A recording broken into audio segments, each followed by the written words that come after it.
Yo les postos, j'espère que vous allez bien. Au nom de tous les supporters parisiens, je tiens à m'excuser auprès de l'Olympique lyonnais et de tous ses supporters et de Jean-Michel Aulas. Voilà, défaite 1-0 face au Stade Rennais à la toute dernière seconde avec un but d'Eduardo Camavinga et c'est notre faute. Voilà, c'est la faute du Paris Saint-Germain si Lyon n'arrive pas à mettre un pied devant l'autre. Voilà, je suis désolé, hein. Tout est une question de budget et malheureusement Lyon a perdu contre Rennes. Rennes qui a un très gros budget, hein, un budget beaucoup plus conséquent que Lyon. Donc voilà, tout est question de budget. Donc on est désolé, hein, c'est la faute du Paris Saint-Germain. Si l'Olympique Lyonnais n'arrive pas à gagner, voilà, comme l'a dit Aulas, hein, le Qatar est trop puissant et on peut rien faire.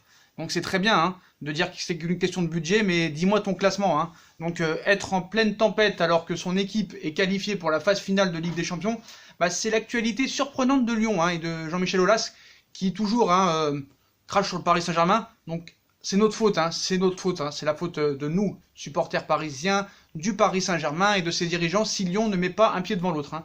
Donc voilà, et Jean-Michel Aulas est sur le devant de la scène actuellement, hein. Donc après cette défaite contre Rennes où on va un petit peu analyser ça, on va d'abord analyser le match avant de voir les propos de Aulas, hein, qui sont vraiment pas en adéquation avec ce qui se passe en ce moment à l'Olympique Lyonnais. Donc en déplacement au Groupama Stadium, le Stade Rennais s'est imposé sur le score de 1-0 grâce à un but d'Eduardo Camavinga dans les derniers instants du temps réglementaire, et Camavinga qui a fait vraiment un très gros match aujourd'hui, hein. Donc Léo, faut commencer à passer des coups de fil, hein. Donc l'actualité a été pour le moins animée du côté de Lyon ces derniers jours. Les tensions entre une partie des supporters et des joueurs se sont exaspérées. Suite à cet incident, après la qualification pour les huitièmes de finale de la Ligue des Champions face à Leipzig en milieu de semaine, bah c'est surtout autour de Marcelo, hein, que les esprits se sont échauffés. Quoi qu'il en soit, d'un point de vue statistique, ça va un peu mieux pour l'équipe de Rudy Garcia ces derniers temps, qui a remporté 3 de ses 4 derniers matchs en Ligue 1, mais l'entraîneur rhodanien misait sur un 4-2-3-1 avec un duo Touzard-Kakere au milieu, notamment avec Depay en soutien de Dembélé. Aouar et Reine Adélaïde occupaient les ailes. En face, c'était du classique, hein, malgré quelques forfaits comme ceux de Jonas Martin ou de Jérémy Guélin. L'OL s'est incliné en toute fin de match 1-0, donc la rencontre avait du mal à se lancer avec les deux informations, hein, très bien organisées et impliquées dans le pressing notamment. Les espaces et des tons rares, tout comme les opportunités pour les Lyonnais et les Rennais. Vraiment un match ennuyant au début, mais peu à peu l'Olympique Lyonnais commençait à prendre le dessus, mais ça restait très stérile des deux côtés. Il fallait pratiquement attendre la demi-heure de jeu pour assister à la première vraie situation dangereuse de la partie, on va dire. Une frappe puissante d'Oussem Aouar détournée tant bien que mal en corner par Mendy à la 28e minute de jeu, si je me trompe pas. Ça commençait enfin à s'animer un peu et Anthony Lopez devait s'employer pour empêcher l'ancien de la maison, Clément Grenier, d'ouvrir le score sur coup franc à la 31e minute, et également pour bloquer cette frappe en pivot de Mbaye Niang à la 35e. Et Jeff René Adélaïde a été touché au genou et devait laisser sa place, et Bertrand Traoré est rentré en jeu à la 35e minute de jeu. Adélaïde qui est pour moi le meilleur Lyonnais depuis le début de saison, avec peut-être Oussama Aouar, mais voilà, c'est vrai qu'il n'est pas titulaire à tous les matchs, mais pour une fois qu'il était titulaire, il faut qu'il sorte sur blessure, c'est vraiment pas de chance pour eux. Donc le Stade Rennais, hein, pour moi, a été complètement supérieur dans le jeu, hein. Voilà, si t'as deux yeux et si t'es honnête et objectif, Rennes a été plus fort ce soir. Donc les Bretons terminaient donc un peu mieux cette première période, hein, que les Lyonnais. Au final, assez inoffensifs, hein, qui n'auront inquiété Mendy qu'à une reprise. Les hommes de Rudy Garcia ne parvenaient effectivement pas à développer leur jeu, quoique il n'y a pas de jeu depuis que Rudy Garcia est à l'Olympique Lyonnais, hein. Il n'y a pas de jeu, il n'y a rien, il n'y a aucune identité. Donc les hommes de Garcia ne parvenaient à rien faire et avaient en face des Rennais vraiment solides, à l'image d'un autre joueur qui signait son retour dans la capitale des Gaules, Jérémy Morel. Eh oui, Jérémy Morel, dès le retour des vestiaires. Mbaye Niang était d'ailleurs à deux doigts de surprendre Lopez sur cette frappe au milieu de terrain, finalement passée au-dessus des cages du portier lyonnais. Un peu avancé, cette deuxième période commençait de la même façon que la première avait terminé, assez ennuyeux, hein. Vraiment un match vraiment pas grandiose, hein, rien à se mettre sous la dent. Les Lyonnais peinaient toujours à se montrer dangereux et la tension montait même un peu, avec des coups sur coup pour Traoré à la 54e et Andersen à la 56e. En face, Rafinha continuait de se montrer assez tranchant, bien qu'un peu trop brouillon, tout comme un Niang qui posait des soucis à l'arrière-garde lyonnaise. Le chrono défilait et la rencontre était loin d'être animée. Franchement, moi je me suis endormi.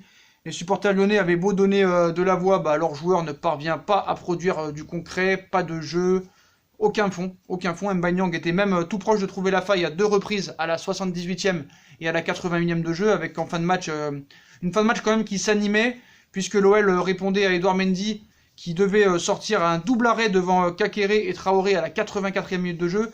Et ce qui devait arriver arriva. Eduardo Camavinga s'offrait une superbe action individuelle, pénétrait dans la surface et battait Lopez. 1-0 à la 89e minute.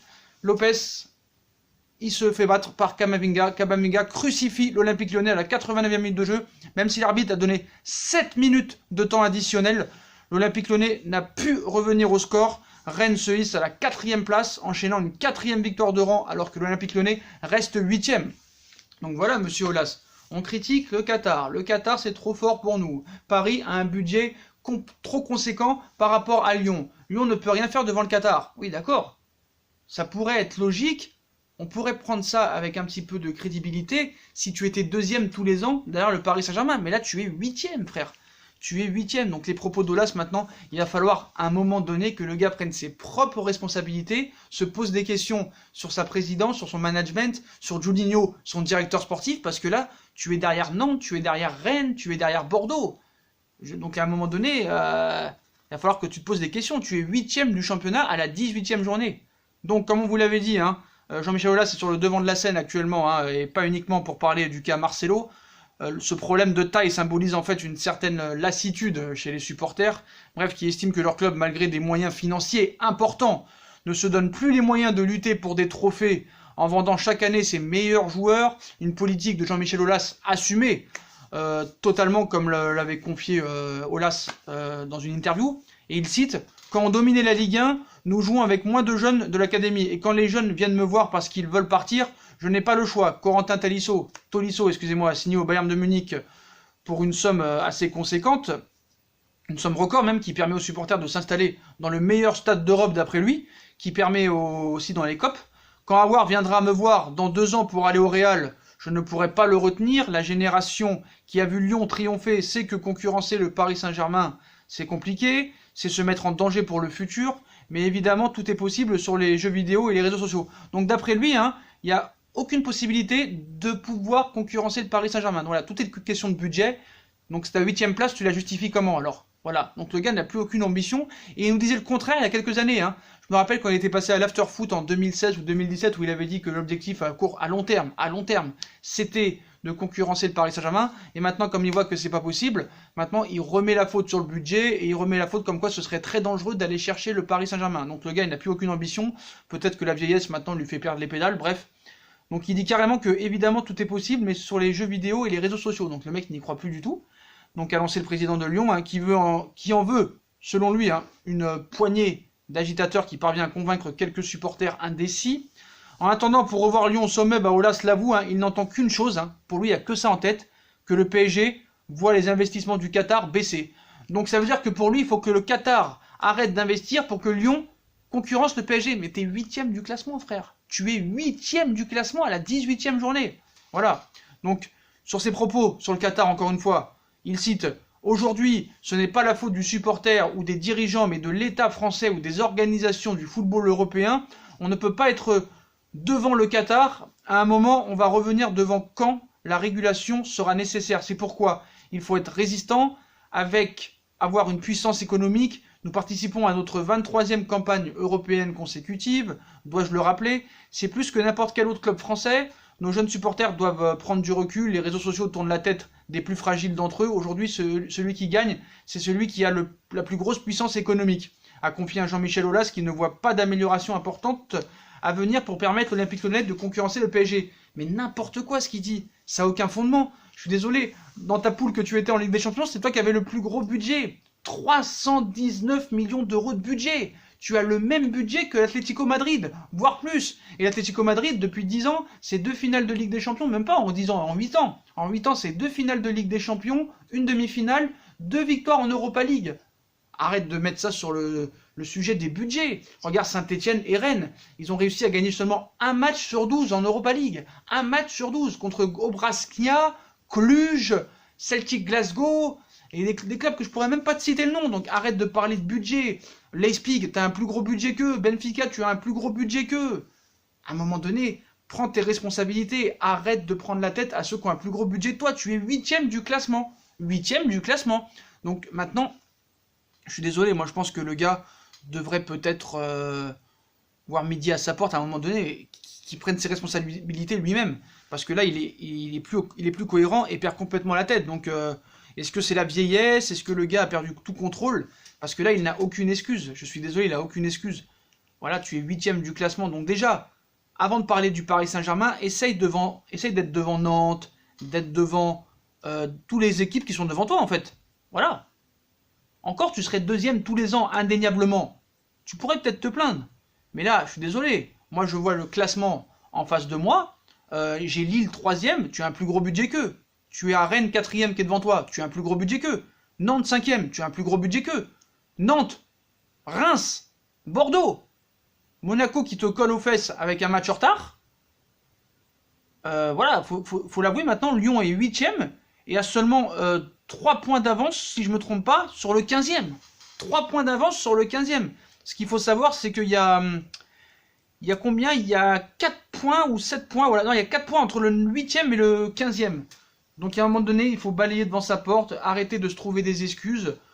Ton management n'est pas bon, ta façon de voir les choses maintenant n'est plus bon. Tu es un très grand président, mais tu as commencé à faire des bêtises. Peut-être que Genesio, t'aurais dû le garder. Tu as voulu faire confiance à Juninho, qui avait vraiment aucun CV par rapport au directeur sportif, où le gars est arrivé avec des ambitions, en nous expliquant que voilà... nous, on veut concurrencer le PSG, et si Paris est champion, ça veut dire que Paris aura été plus fort que Lyon. Mais là, ça se passe pas du tout comme ça. Tu as voulu prendre Silvinho, tu l'as pas laissé travailler, tu l'as viré au bout de 9 journées, comme si les résultats devaient arriver tout de suite, et le mercato n'est pas terrible. Donc à un moment donné, balaye devant ta porte, arrête de prendre la tête au Paris Saint-Germain, c'est pas la faute du Paris Saint-Germain si tu n'arrives pas à battre Reims, à battre Rennes, à battre Nantes et à battre Saint-Etienne. Je suis désolé. Balaye devant ta porte, c'est de ta faute, c'est la faute de ta communication, de ton management, de tes choix, de ton recrutement, et puis voilà, c'est tout. Donc arrête de tout ramener sur le budget. Le budget n'a rien à voir là-dedans, et ça, on le prouve maintenant. Rien que les résultats des clubs français en Europa League sont catastrophiques. Donc arrêtez de parler du budget, c'est vous qui travaillez mal. Voilà, vous travaillez mal, et n'oublie pas qu'à l'époque où tu gagnais tous les championnats entre 2001 et 2008, c'est toi qui as acheté les meilleurs joueurs, tu as tout pillé à Lille, où tu as acheté des joueurs 40 millions, 50 millions, 30 millions, 60 millions, 40 millions. Personne ne disait rien, personne ne te prenait la tête. Personne ne disait « Ah, c'est la faute de Lyon, parce que Lyon, ils ont trop d'argent, machin, tout ça. » Voilà. Donc ça, c'est le bon français qui aime pas les riches, qui toujours trouve des excuses, et c'est de la jalousie à l'arrivée, c'est de la jalousie. Tu es le seul club en France qui a ton propre stade. Voilà, tu as des revenus incroyables, tu as vendu beaucoup d'argent, donc je suis désolé, tu n'as pas un bon entraîneur, tu n'as pas un bon directeur sportif, et toi aussi tu es en train de perdre la tête, donc voilà, c'est tout. Arrête de mettre toute la faute sur le Paris Saint-Germain. Mais en tout cas, c'est pas notre faute si ton club n'arrive pas à mettre un pied devant l'autre et qu'il n'arrive pas à battre Rennes, Reims et je sais pas qui d'autre. Donc voilà les postos, bah voilà, c'était pour un petit débrief et pour un petit coup de gueule sur les propos d'Olas par rapport encore à Paris, comme quoi c'est à cause de Paris que Lyon ne gagne pas des matchs. Lyon, je vous rappelle, est 8e du classement, c'est quand même la 7e défaite de l'Olympique Lyonnais cette année, c'est quand même beaucoup.